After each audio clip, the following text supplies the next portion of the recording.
الحمد لله نحمده ونستعينه ونستغفره ونعوذ بالله السميع العليم من الشيطان الرجيم من همزه ونفخه ونفثه أما بعد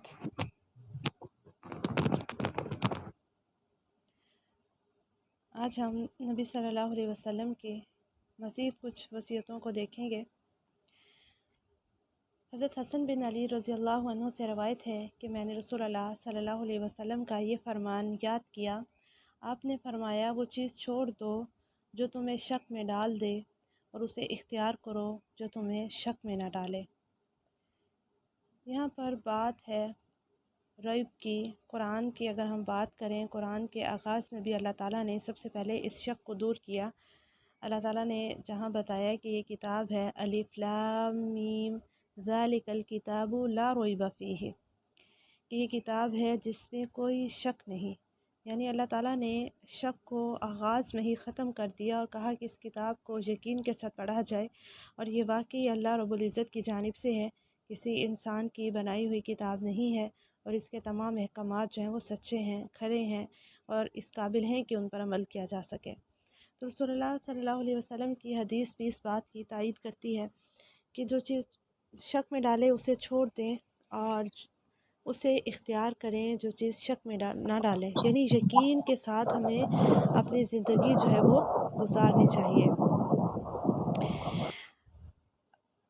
آپ صلی اللہ علیہ وسلم نے شک کو ختم کرنے کے لیے اس لیے بھی بات کی کیونکہ اگر ایک شکی انسان ہے نا، وہ کبھی بھی کوئی عمل پھر اس طرح سے نہیں کر پاتا جیسے اسے کرنے کا حق ہے، یعنی اس کے اندر اخلاص نہیں آتا، اس کے اندر جو ہے وہ خشوع و خضوع نہیں آتا، کیونکہ وہ شک کی بنیاد پر عمل کر رہا ہوتا ہے۔ تو یقین جو ہے یہ شک سے زائل نہیں ہوتا، لیکن شک جو ہے وہ یقین سے زائل ہو جاتا ہے۔ تو اسی طرح ایک انسان جو ہے اگر وہ جڑ کو پکڑ لے تو وہ اصل کو پہچان سکتا ہے، تو اس لیے جڑ کو پکڑنے کی ضرورت ہے۔ جڑ کیا ہے؟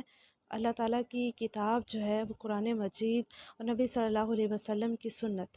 جب انسان ان دو چیزوں کو پکڑ لیتا ہے تو شک کی کوئی گنجائش نہیں رہتی۔ شک تب آتا ہے جب ہم کسی تیسری چیز کو پکڑ لیتے ہیں، اور سادہ لفظوں میں آپ کو کہوں تو جیسے ہم فرقہ واریت کو تھام لیتے ہیں کہ میں فلاں فرقے سے ہوں اور فلاں جو ہے وہ فلاں فرقے سے ہے، اور وہ تیسرا بندہ جو ہے وہ فلاں فرقے سے ہے۔ ہم پھر فرقوں کو لے کر بیٹھ جاتے ہیں اور ہر انسان سمجھتا ہے کہ میرا فرقہ جو ہے وہ درست ہے۔ تو ہمیں فرقوں سے باہر آ کر قرآن و حدیث، قرآن و سنت کی بات کو تھام لینا چاہیے، پھر شک کی گنجائش جو ہے وہ باقی ہی نہیں رہتی۔ اگر کسی بات کے بارے میں سمجھ نہیں آ رہی یہ عمل درست ہے یا نہیں ہے، تو اس کا آسان سا کلیہ ہے، اس عمل کو دیکھ لیا جائے کہ اس کا ذکر قرآن پاک میں اللہ تعالیٰ نے کہیں کیا ہے، اس کا حکم دیا ہے۔ اگر قرآن سے نہیں اگر وہ چیز مل رہی تو اسے حدیث میں دیکھ لیا جائے کہ اس کا ذکر جو ہے وہ حدیث میں مل رہا ہے۔ اگر تو حدیث میں مل رہا ہے اور نبی صلی اللہ علیہ وسلم کی سنت میں وہ عمل موجود ہے تو اسے کر جائیے، اس کا مطلب ہے کہ وہ درست ہے۔ لیکن اگر اس کی کوئی دلیل آپ کو نہیں مل رہی ہے تو شک والی چیز کو چھوڑ دینا چاہیے۔ آپ یہ نہ کہیں کہ وہ فلاں تو کرتے ہیں یا میں نہیں کرتی ہوں یا فلاں نہیں کرتے ہیں، بلکہ ہمیں سادہ سا کلیہ یہاں یہ پتہ چلا، اگر ہم یقین کے ساتھ زندگی گزارنا چاہتے ہیں کہ جو چیز شک پیدا کر رہی ہے نا اس کو چھوڑ دیا جائے اور اس کے بنسبت یقین والی بات پہ کاربند ہو جایا جائے۔ اور یہ بہت آسان کلیہ ہے کہ اس دور میں جہاں فتنوں کا دور ہے اور بہت سے لوگ جو ہیں وہ بظاہر کچھ اور ہیں، پیچھے جو ہے پروپیگنڈا ہے۔ اب اس وقت بھی ہمارے ہاں ایسے لوگ موجود ہیں جو بظاہر اپنے آپ کو علم والا ثابت کرتے ہیں، علمی باتیں بھی کرتے ہیں، لیکن پیچھے جو ان کا پروپیگنڈا ہے وہ یہ ہے کہ مسلمانوں کو گمراہ کیا جائے۔ تو وہ مسلمانوں کا حلیہ اپنا کر مسلمانوں کے درمیان موجود ہیں، لیکن وہ ان کو باتوں باتوں میں گمراہ بھی کر رہے ہیں، ان کا عقیدہ بھی خراب کر رہے ہیں، لیکن مسلمانوں کو پتہ نہیں چلتا۔ وہ کہتے ہیں جو کیونکہ خود علم نہیں حاصل کیا ہوتا، بات بتانے والا غلط بات بتا دے اور کہہ دے کہ صحیح بخاری میں یہ موجود ہے۔ اب آپ ان کو پتہ ہے کون سے مسلمانوں کے گھروں میں صحیح بخاری پڑھی ہوئی ہے؟ میکسیمم لوگوں کے گھروں میں نہیں ہے، چند ایک لوگوں کے گھروں میں آپ دیکھیں گے صحیح بخاری پڑھی ہوگی۔ تو کیا ہے کہ ان کو پتہ ہے کسی نے کون سا جا کے کھول کے نمبر چیک کر لینا ہے، سرچ کر لینا ہے، تو بتانے والا جو ہے وہ اتنی خوبصورتی کے ساتھ باتوں کو بیان کرتا ہے، الفاظ کا چناؤ اچھا ہے، ان کا حلیہ اچھا ہے، باادب ہے، لیکن اندر سے وہ منافق ہے، وہ مسلمانوں کے ساتھ مخلص نہیں ہے۔ اور یہ اب آج کے دور میں صرف نہیں ہے، نبی صلی اللہ علیہ وسلم کے موجود ہوتے ہوئے اتنا بڑا ایک منافق تھا، جس کا نام بھی عبداللہ تھا، عبداللہ بن ابی، اور وہ نبی صلی اللہ علیہ وسلم کی مجلس میں جب آتا تو آپ کے انتہائی قریب بیٹھتا اور لوگوں کو کہتا ہے کہ یہ اللہ کا نبی ہے، یعنی نبی صلی اللہ علیہ وسلم کے بارے میں کہتے ہیں کہ یہ اللہ کا نبی ہے، اس کی باتیں مانو، لیکن خود دل سے وہ شک کرتا تھا، خود وہ ایمان نہیں لاتا تھا۔ تو اس کے بارے میں اللہ تعالیٰ نے وضاحت کی کہ یہ انسان جو آپ کے انتہائی قریب بیٹھتا ہے یہ منافق ہے، یہ آپ کی باتوں پہ ایمان نہیں رکھتا، کہ نبی صلی اللہ علیہ وسلم کو بھی نہیں پتہ چلا تھا کہ بظاہر اس کا حلیہ، اس کی بات چیت، اس کا ادب احترام اتنا زیادہ تھا۔ تو اس لیے اگر بچنا چاہتے ہیں اس فتنوں کے دور میں تو آسان کلیہ ہے ہمارے پاس کہ ہم شک والی چیز کو چھوڑ دیں، ہم اس کی تہہ میں نہ جائیں، ہم اس کی وجہ سے جھگڑے فساد میں نہ پڑیں، بلکہ سادہ قرآن و حدیث پہ عمل کر لیں۔ اور نبی صلی اللہ علیہ وسلم کی حدیث پہ یہ آپ نے فرمایا ترکت فیکم امرین لن تضلوا ما تمسکتم بہما کتاب اللہ و سنت نبیہ، کہ میں تمہیں دو چیزیں چھوڑے جا رہا ہوں، اگر انہیں مضبوطی سے تھام لو گے تو کبھی گمراہ نہیں ہوگے، ایک اللہ تعالیٰ کی کتاب قرآن مجید اور دوسری سنت رسول صلی اللہ علیہ وسلم۔ تو شبہات میں نہیں پڑھنا ہے، شک والی چیزوں کو اپنانا ہی نہیں ہے، یقین کے ساتھ رہنا ہے، اور پھر یقین رکھنا ہے کہ انشاءاللہ یہ عمل جو ہے وہ اللہ تعالیٰ ہمارا قبول فرمائیں گے، کیونکہ ہم نے اسے دیکھا کہ یہ سنت اور جو اللہ تعالیٰ کی کتاب ہے اس کے دائرے کے اندر رہتے ہوئے ہم عمل کر رہے ہیں۔ ہمارے یہاں بہت سی ایسی راتیں بھی منائی جانے لگی، بہت سے ایسے روزے بھی، بہت سی ایسے نوافل بھی، تو اس کے لیے سادہ آپ نے یہی چیک کرنا ہے کہ وہ نبی صلی اللہ علیہ وسلم نے عمل کیا ہے یا نہیں کیا، اگر انہوں نے کیا تو ہم نے کر لینا، اگر آپ صلی اللہ علیہ وسلم نے نہیں کیا تو ہم نے نہیں کرنا ہے، کیونکہ ہم اس آیت پہ یقین رکھتے ہیں جس میں بتایا گیا کہ آج کے دن تمہارا دین جو ہے وہ مکمل ہو گیا، الیوم اکملت لکم دینکم واتممت علیکم نعمتی ورضیت لکم الاسلام دینا، کہ آج کے دن جو ہے وہ دین اسلام جو ہے وہ مکمل ہو گیا، میں نے اپنی نعمت تم پر تمام کر دی، اور وہ دین کون سا؟ وہ اسلام ہے۔ تو ہم اس بات پہ ایمان رکھتے ہیں۔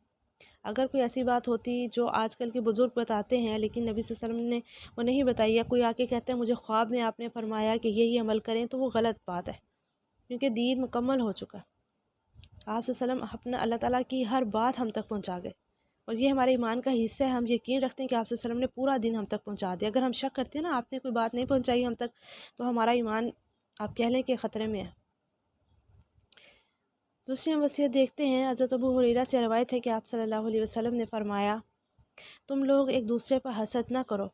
اور نہ ہی تناجش کرو۔ تناجش جو ہے وہ بیع کی ایک قسم ہے، یعنی خرید و فروخت کاروباری لوگوں کے لیے ہے، اور نہ ہی ایک دوسرے سے بغض رکھو، نہ ہی ایک دوسرے سے روگردانی کرو،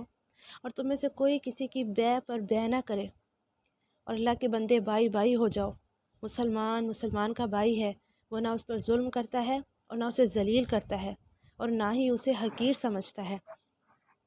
آپ نے اپنے سینہ مبارک کی طرف اشارہ کرتے ہوئے 3 مرتبہ فرمایا تقوی یہاں ہے۔ کسی آدمی کے برا ہونے کے لیے یہی کافی ہے کہ وہ اپنے مسلمان بھائی کو حقیر سمجھے۔ ایک مسلمان دوسرے مسلمان پر پورا حرام ہے، اس کا خون اور اس کا مال اور اس کی عزت و آبرو۔ یہاں پر اخوت کے جو ہے وہ 5 راستے بتائے گئے ہیں۔ اسلامی اخوت کے لیے 3 چیزیں آپ صلی اللہ علیہ وسلم نے حرام کی ہیں، خون، عزت، مال، یعنی کسی کا خون ہم کر دیں، یعنی قتل کر دیں، قتل کرنا حرام ہے۔ کسی کی عزت جو ہے وہ ہم اچھالیں، بے عزتی کریں، سب لوگوں کے درمیان جو ہے اسے برہنہ کر دیں، اس کی عزت کو تہس نہس کر دیں، یہ حرام ہے۔ پھر کسی کی مال جو ہے وہ ہم چھین لیں، غصب کر لیں، یہ حرام ہے۔ صفات میں آتا ہے کہ محمد صلی اللہ علیہ وسلم اللہ کے رسول ہیں، اور وہ لوگ جو محمد صلی اللہ علیہ وسلم کے ساتھ ہیں کافروں کے لیے سخت ہیں اور آپس میں محبت رکھتے ہیں اور نرم خو ہیں۔ تو اس صورت میں جو ہے اسی بات کی مزید وضاحت بھی ملتی ہے کہ جو نبی صلی اللہ علیہ وسلم کے ساتھی ہیں وہ آپس میں بہت نرم خو ہیں اور محبت کرنے والے ہیں، ایک دوسرے کا خیال رکھنے والے ہیں، لیکن دوسری طرف وہ کافروں کے لیے سخت ہیں، کافروں پہ ان کا رعب ہے۔ تو اگر مسلمان ایک کلمہ پہ ایک بات پہ متفق ہو جائے نا تو باطل ان کے مقابلے میں کچھ نہیں کر سکتا۔ آج ہم مسلمان کمزور بھی اسی وجہ سے، کیونکہ ہم خود ہی ایک بات پہ متفق نہیں ہیں، ہم خود ہی آپس میں جھگڑ رہے ہیں، تو اس وجہ سے جو کافر ہیں ان کے اوپر بھی ہمارا کوئی رعب نہیں ہے، اور وہ جو ہے وہ ظلم زیادتی کر رہے ہیں۔ انہیں پتہ ہے مسلمان آپس میں ایک نہیں ہے تو ہمارے خلاف یہ کیسے کھڑے ہو سکتے ہیں۔ تو جو مسلمانوں کی صفت ہے، مومنین کی صفت ہے، وہ کیا ہے کہ وہ آپس میں محبت رکھتے ہیں، نرم خو ہے، ایک دوسرے کے لیے رحم دلی ہے، ایک دوسرے کی مدد کرتے ہیں، ایک دوسرے کی عزت آبرو کا خیال رکھتے ہیں، ایک دوسرے کی مال کی جو ہے وہ کیئر کرتے ہیں۔ آپ صلی اللہ علیہ وسلم کی وصیت ہے کہ مسلمان کا بھائی ہے، یہ ایمانی اخوت ہے۔ اور اگر ہم کہیں کہ یہ سب نبی صلی اللہ علیہ وسلم کی صرف باتیں نہیں تھیں یا آپ کے صحابہ کی یہ باتیں نہیں تھیں، بلکہ ہم نے اس کو دیکھا بھی، بھائی چارے کا جو واقعہ ہم تک پہنچا کہ کس طرح سے جو ہے وہ صحابہ نے آپس میں ایک دوسرے کے لیے مال جائیداد تقسیم کر دی، یہاں تک کہ بیویوں کے بارے میں بھی ان کے بارے میں آتا ہے کہ جن کی 2 یا 3 بیویاں تھیں، انہوں نے بھی کہا کہ آپ جو چاہیں ہم سے لے سکتے ہیں، ہم اس کو آپ کے لیے جو ہے وہ بھی قربانی دے سکتے ہیں۔ یعنی اتنا جو ہے انہوں نے کھلے دل کا مظاہرہ کیا اور اپنے بھائی کو جو ہے وہ جگہ دی، اسپیس دی، مضبوط کیا۔ تو بھائی جو ہے وہ بھائی کے لیے مضبوطی کا باعث بنتا ہے۔ تو مومن بننے کی مثال حدیث میں کوئی جگہ یہ بھی بیان کی گئی کہ مومن کی مثال جو ہے وہ آپس میں محبت، احترام، عزت میں ایک جسم کی طرح ہے۔ ہمارے جسم کا کوئی عضو جو ہے وہ دوسرے سے نفرت نہیں کرتا، نہ ہاتھ جو ہے وہ پاؤں سے نفرت کرتے ہیں، نہ مطلب ہمارا ہر جسم کا ہر عضو جو ہے وہ دوسرے کے ساتھ جڑا ہوا ہے، اور اگر کسی ایک حصے میں تکلیف ہوتی ہے پورا جسم جو ہے اس تکلیف کو محسوس کرتا ہے۔ یہ مثال دی گئی ہمیں سمجھانے کے لیے، کیونکہ ہم اس چیز کو سمجھ رہے ہیں کہ مسلمان بھی ایسے ہی ہے کہ اگر مسلمانوں کا آپس میں کوئی اختلاف ہے تو ایسا ممکن نہیں ہے کہ وہ اس تکلیف کو دور نہ کریں یا ایک دوسرے کے لیے تکلیف کا باعث بنے، یہ درست نہیں ہے۔ تو مسلمان جو ہے وہ مسلمان کے لیے ایک اچھا مضبوطی کا باعث ہے، ساتھی ہے، مددگار ہے۔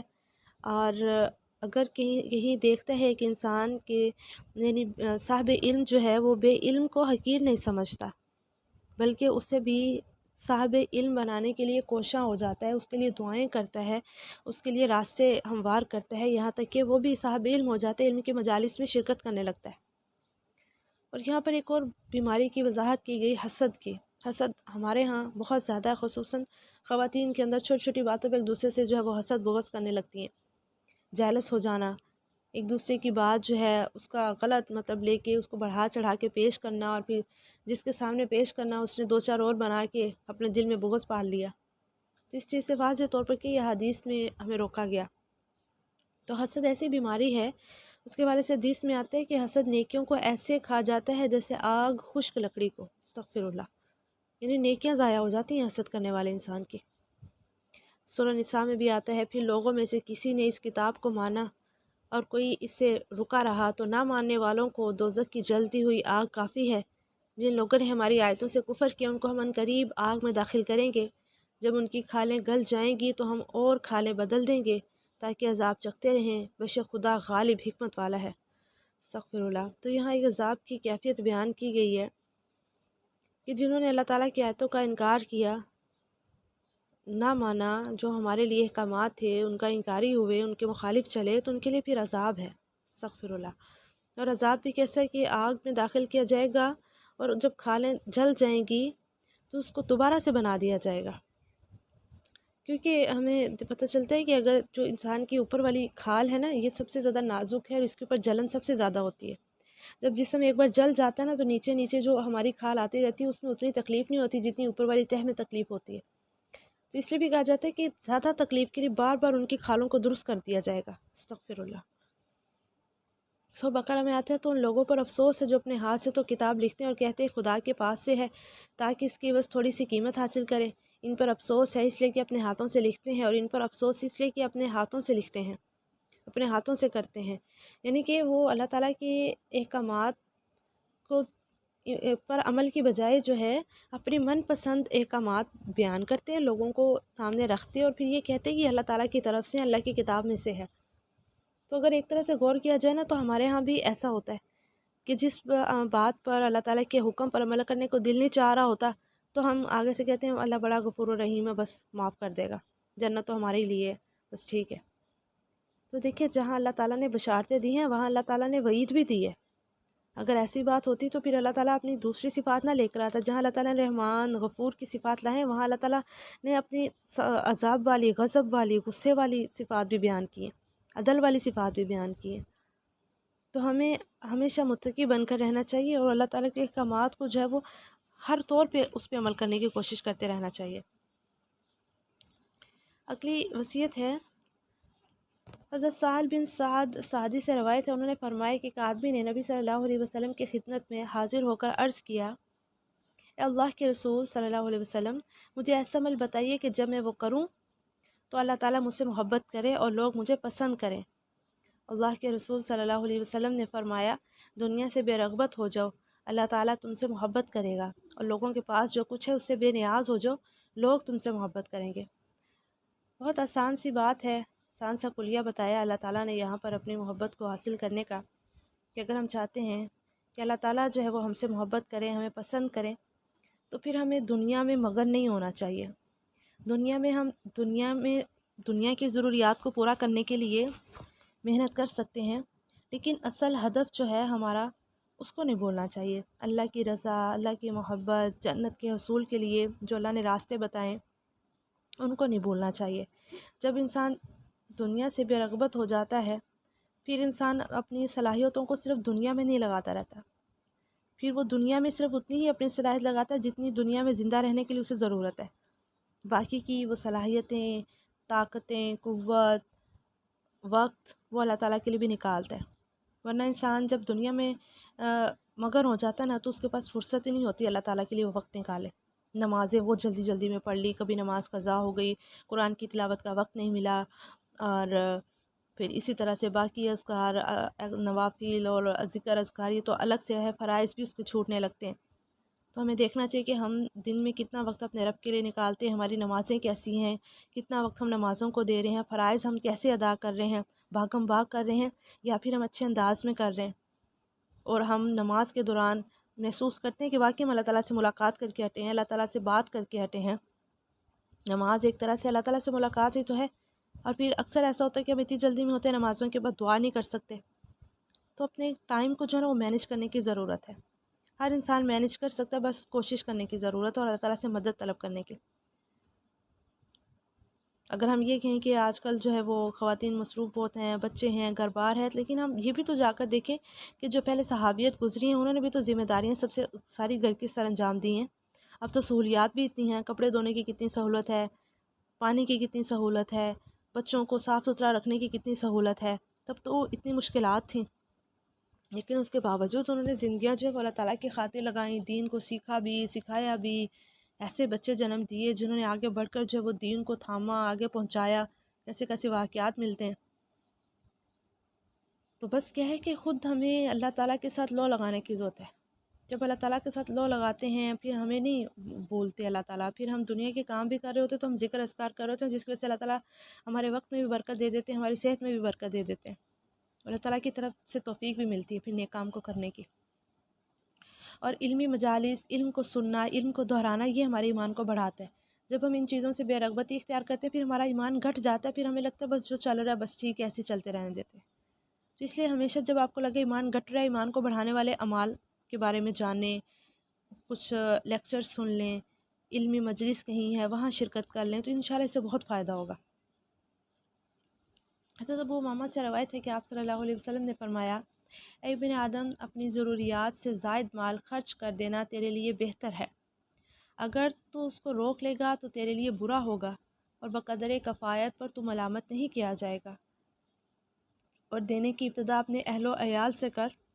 اوپر والا ہاتھ نیچے والے ہاتھ سے بہتر ہے۔ یہاں پر جو بات کی گئی ہے وہ اللہ تعالیٰ کے راستے میں خرچ کرنے کی وصیت ہے، کہ زائد مال جو ہے وہ ہمیں اللہ تعالیٰ کے راستے میں خرچ کر دینا چاہیے، لیکن بقدر کفایت، جتنی ہمیں ضرورت ہے اتنا مال اگر ہم اپنے پاس رکھتے ہیں یا اس کو استعمال کرتے ہیں تو اس پر اللہ تعالیٰ ملامت نہیں کریں گے۔ لیکن جو زائد مال ہے کوشش کرنی چاہیے کہ ہم اللہ کے راستے میں ضرور دیں، ضرورت مندوں کو دیں۔ اور اب تو رمضان کا مہینہ ہے، اور اس میں ہمیں نبی صلی اللہ علیہ وسلم کے حوالے سے ملتا ہے کہ آپ تو تیز آندھی میں چلنے والی ہواؤں کی طرح جو ہے وہ صدقہ و خیرات کرتے ہیں رمضان میں۔ تو رمضان کی طاق راتوں کے حوالے سے علماء ہمیں یہ بھی سمجھاتے ہیں کہ اگر ہم کہتے ہیں کہ ہم شب قدر کو پا لیں اور زیادہ سے زیادہ نیک عمل کر لیں، تو ہر طاق رات میں ہم کچھ نہ کچھ ضرور صدقہ نکال لیں، کہ اگر ان میں سے کوئی بھی ایک طاق رات ہوئی، جب ہم نے 5 طاق راتوں میں جو ہے وہ صدقہ و خیرات نکالا ہوگا تو انشاءاللہ وہ شب قدر کو بھی ہم پا لیں گے۔ تو صدقات کے حوالے سے بہت زیادہ اجر بھی ہے، فضیلت بھی ہے۔ حدیث میں آتا ہے کہ جب انسان اللہ کے راستے میں دیتا ہے تو جس کو دیا جا رہا ہوتا ہے اس کے ہاتھ میں جانے سے پہلے وہ اللہ سبحانہ و تعالیٰ کے ہاتھ میں جاتا ہے۔ پھر ہمیں حدیث میں ملتا ہے کہ اگر کوئی چھوٹا سا صدقہ بھی کرتا ہے، کھجور کے برابر بھی، تو اللہ تعالیٰ اس کو اس انسان کے لیے بڑھاتے چڑھاتے رہتے ہیں۔ جیسے ایک انسان گائے کے بچڑے کو پالتا ہے، کھلاتا پلاتا ہے، یہاں تک کہ اسے بڑا کر لیتا ہے، اللہ تعالیٰ اس طرح سے صدقے کو جو ہے وہ اس انسان کے لیے بڑھاتے رہتے ہیں، یہاں تک کہ وہ احد پہاڑ کے برابر ہو جاتا ہے۔ سبحان اللہ۔ تو یہ فضیلت ہے اللہ تعالیٰ کے راستے میں خرچ کرنے کی، کہ اللہ تعالیٰ اسے انسان کے لیے جو ہے وہ بڑھاتے رہتے ہیں۔ اور یہاں پر جو ہمیں یہ بات پتہ چلی کہ دینے کی ابتدا اپنے اہل و عیال سے کرو۔ اکثر کیا ہوتا ہے کہ ہمارے قریبی بہن بھائی یا رشتہ داروں میں کوئی ایسا ضرورت مند ہوتا ہے، لیکن ہم نے ان کے ساتھ جو ہے وہ ناراضگیاں یا دشمنیاں پالی ہوتی ہیں، ان کو ہم نہیں خرچ دے رہے ہوتے۔ بہت معذرت۔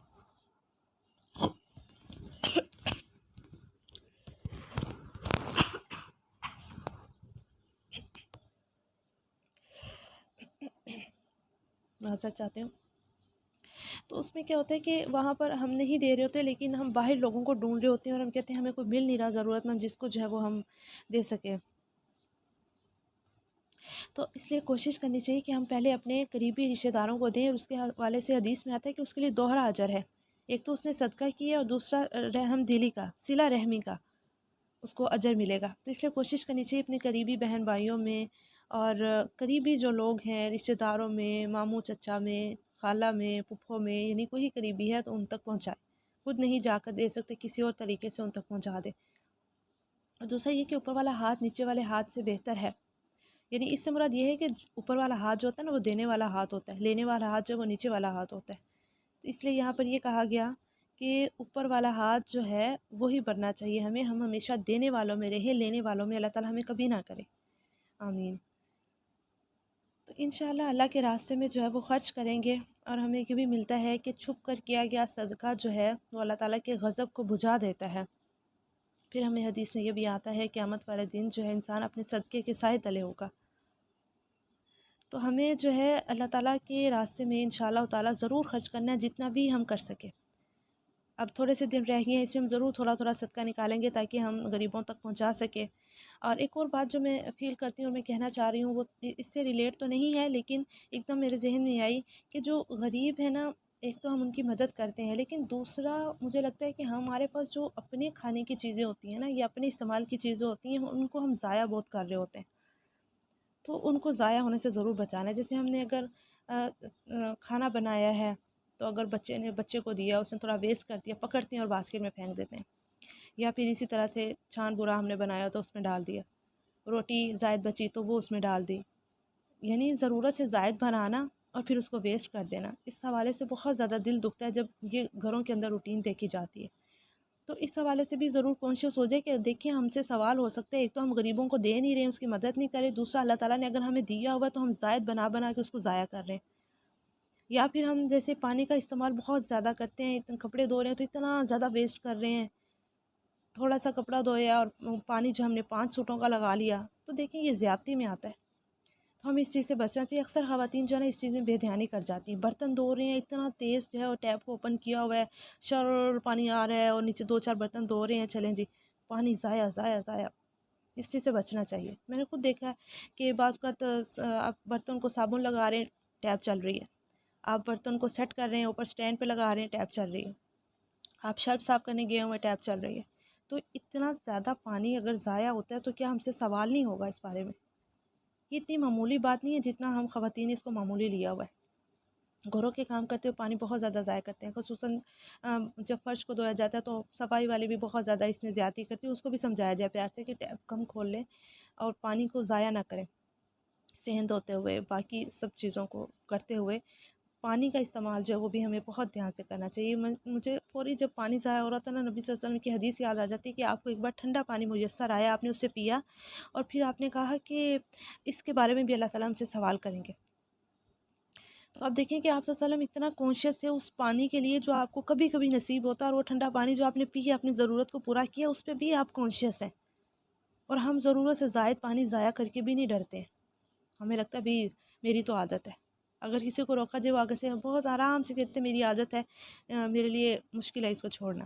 تو عادتوں کو بدلا جا سکتا ہے، ایسی بات نہیں ہے۔ تو ضمناً یہ بات یہاں پر آ گئی، اس کے حوالے سے بھی ہم نے کام کرنا ہے انشاءاللہ۔ میرا دل چاہ رہا تھا کہ اس حوالے سے ہم کوئی پوسٹ وغیرہ بنا کر کوئی اس پہ ورک کر کے جو ہے نا یہ بھی آگے پہنچائیں کہ چیزوں کو ضائع کرنے کے حوالے سے بھی کتنی زیادہ جو ہے وہ سختی ہے اور ہمیں اس سے بچنا چاہیے۔ اگلی وصیت دیکھتے ہیں، بلکہ ٹائم کم رہ گیا، ٹھیک ہے آپ کے سوالات لے لیتے ہیں اور ہم اس پہ اور بھی سیشن رکھیں گے انشاءاللہ، کیونکہ بہت پیاری حدیثیں موجود ہیں ہمارے سامنے، تو میرا دل ہے کہ ہم اسی کو انشاءاللہ آگے لے کر چلتے ہیں۔ جو ہمارے پاس چند دن باقی ہیں آپ سے ان کی مزید وصیتوں کو بھی سیکھیں گے۔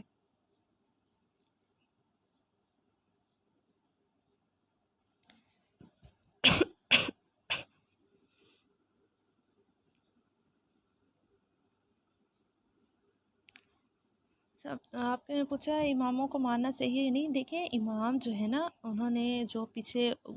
گزرے ہیں لوگ علم والے،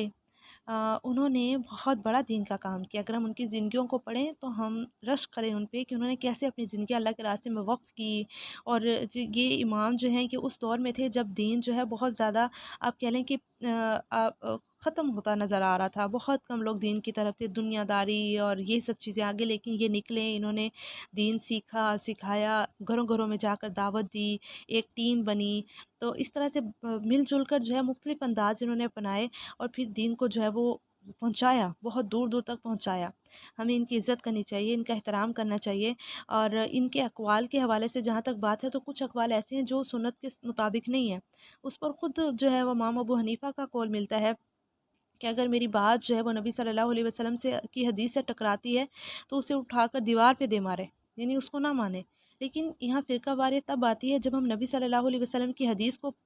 پیچھے کر دیتے ہیں اور جو اماموں کے قول ہیں یا ان کے فتوے ہیں ان کو ہم آگے رکھ دیتے ہیں۔ یہاں پر پھر جو ہے وہ مسائل پیدا ہوتے ہیں کہ میں تو فلاں امام کو مانتی ہوں اور میں تو فلاں کو، یہاں پہ مسئلے ہوتے ہیں۔ تو آسان بات یہ ہے کہ ہم حدیث اور سنت کو دیکھیں اور انہوں نے جو تفاسیر کی ہیں اس کو ہم پڑھیں، اور جو راجح قول ہوتا ہے نا جس پر زیادہ امام متفق ہے اس کو ہم لے لیں، تو کوئی فرقہ واریت نہیں ہے، کوئی غلط نہیں ہے اس میں۔ فطرانے کا سب سے زیادہ مستحق جو ہے وہ غریب مسکین یہی ہیں، جو ہم نے ان کو دینا ہوتا ہے، جو عید کی خوشیوں میں شامل نہیں ہو سکتے، ان کے لیے فطرانہ خصوصاً ہوتا ہے تاکہ وہ بھی عید کی خوشیوں میں جو وہ شریک ہو سکیں۔ تو 1 یا 2 دن پہلے دیا جا سکتا ہے، اس سے پہلے نہیں دینا چاہیے۔ تو عید کے دنوں میں جو ہے وہ کھانا پینے کے حوالے سے ان کا انتظام کیا جا سکتا ہے۔ باقی زکوٰۃ کے جو ہے وہ 8 مصارف ہیں، ان کو ان میں سے کسی کو بھی دینا چاہیے۔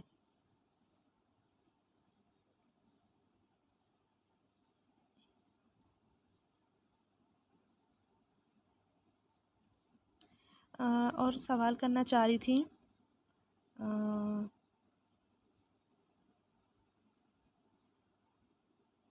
قندیل کرنا چاہ رہی تھی کہ میں آپ کو انمیوٹ کرتی ہوں، جلدی سے سوال کر لیجیے گا، ٹائم نہ ختم ہو جائے۔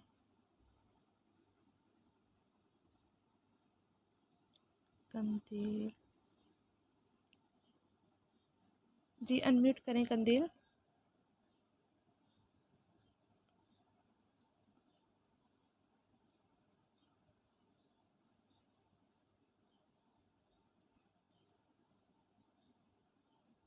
قندیل عارف، میں نے آپ کو ریکویسٹ بھیجی ہے، انمیوٹ کیا، آپ کریں انمیوٹ اپنی طرف سے۔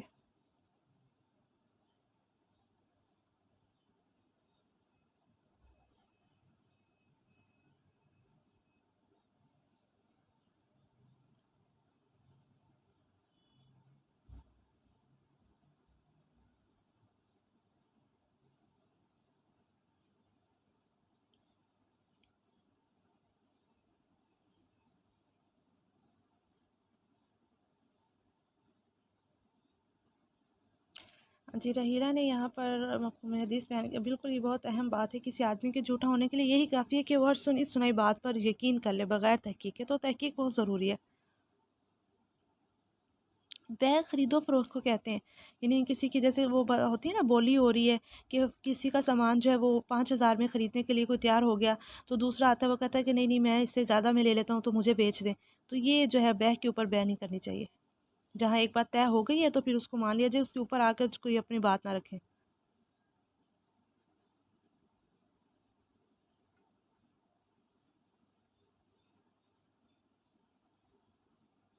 قندیل اب شاید چلی گئیں یا ان کو آواز نہیں پہنچ رہی ہے، انمیوٹ بھی نہیں کر رہی، سوال بھی نہیں کیا۔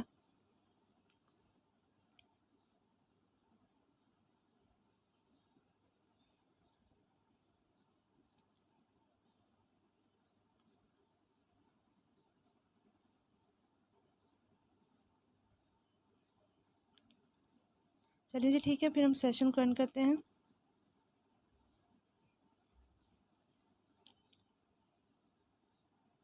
ہاں جی، عرفہ منیب نے بڑی اہم بات کی کہ بعض اوقات ایسی باتیں بھی آ رہی ہوتی ہیں اسٹیٹس وغیرہ پہ یا ویڈیوز میں کہ جن کے نیچے حوالہ لکھا ہوتا ہے لیکن اس کی تحقیق نہیں کی جاتی، تو حوالہ جو ہے نا بالکل اس کی تحقیق کرنی چاہیے۔ بعض اوقات جب ایسی کتابیں لکھی ہوتی ہیں جو کسی بھی عام شخص نے مطلب لکھی ہوتی ہے کتاب، اور اس کا حوالہ لکھ دیا جاتا ہے، لوگ کہتے ہیں بس یہ دلیل تو ہے نیچے موجود، لیکن ہمیں یہ بھی دیکھنا چاہیے وہ صحیح کتب کی احادیث ہے، صحیح جو احادیث کی کتاب ہے ان کا حوالہ ہے یا پھر ویسے ہی لکھا ہوا ہے۔ اور دوسرا یہ کہ بعض اوقات یہ عام سی بات ہوتی ہے اور اس پہ لکھ دیتے ہیں نبی صلی اللہ علیہ وسلم نے فرمایا، اور پھر بات بیان کر دیتے ہیں اور نیچے کوئی حوالہ بھی نہیں ہوتا، تو ایسی باتوں سے جو ہے نا وہ بچنا چاہیے۔ نہیں، ہمیں اس دن پہ ہی کرنا چاہیے جس دن کا ہے نا، آپ نے پوچھا 5 یا 10 راتوں کا اکٹھا صدقہ کر دیں، روزانہ کا کریں، جس دن پہ کرنا ہے نا اس کا ہی کریں، تھوڑا سا سائڈ پہ کر کے رکھ لیا کریں اس رات پہ، اور پھر اینڈ پہ جو ہے وہ اکٹھا دے دیں اس طرح سے۔ ٹھیک ہے، سبحانک اللہم و بحمدک، نشہد ان لا الہ الا انت، نستغفرک و نتوب الیک۔ السلام علیکم ورحمۃ اللہ وبرکاتہ۔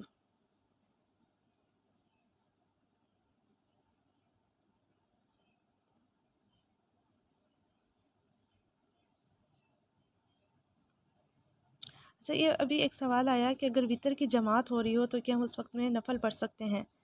پڑھ سکتے ہیں ہم، مطلب اس وقت اگر تو آپ جماعت کے ساتھ پڑھنا چاہ رہی ہیں نا، وہ وطر پڑھا رہے ہیں اور پیچھے آپ نفل نماز کا نیت کر لیں تو نفل نماز ہو جائے گی، اگر یہی آپ کا سوال ہے۔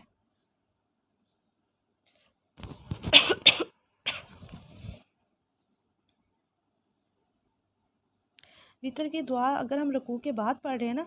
تو پھر ہاتھ اٹھا کے مانگتے ہیں، اگر وطر سے پہلے، رکوع سے پہلے ہم وطر کی دعا پڑھ رہے ہیں سورۃ اخلاص کے بعد، تو پھر ہاتھ باندھے ہی پڑھ لیتے ہیں۔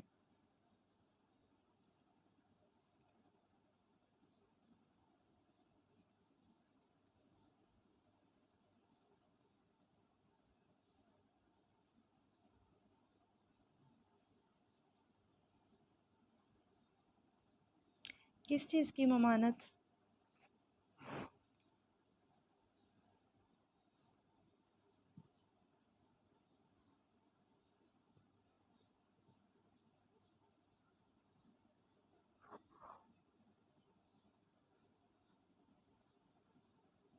ٹھیک ہے، آپ مجھے واٹس ایپ پہ میسیج کریں، میں انشاءاللہ آپ کو وطر کا دعا کا طریقہ اور یہ سب بتا دوں گی انشاءاللہ۔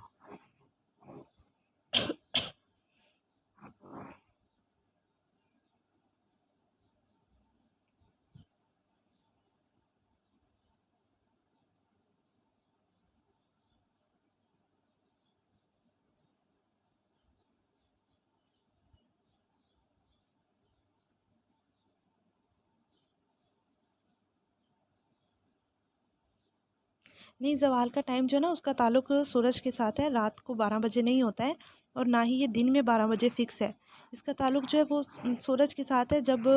سورج کی روشنی، سورج جو ہے نا بالکل ہمارے سر پہ آتا ہے، یعنی اگر ہم کسی اسٹک کو کھڑا کریں اور اس کا سایہ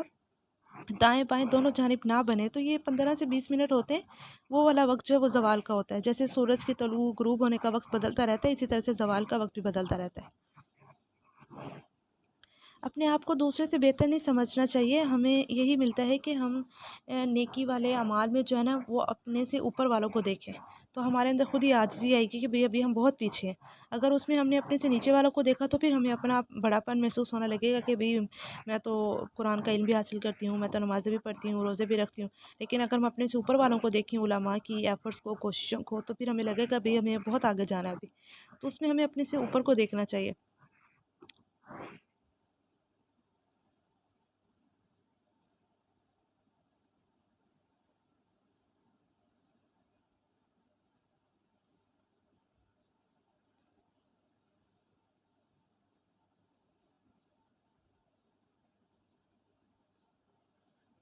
چلیں جی ٹھیک ہے، پھر السلام علیکم ورحمۃ اللہ وبرکاتہ۔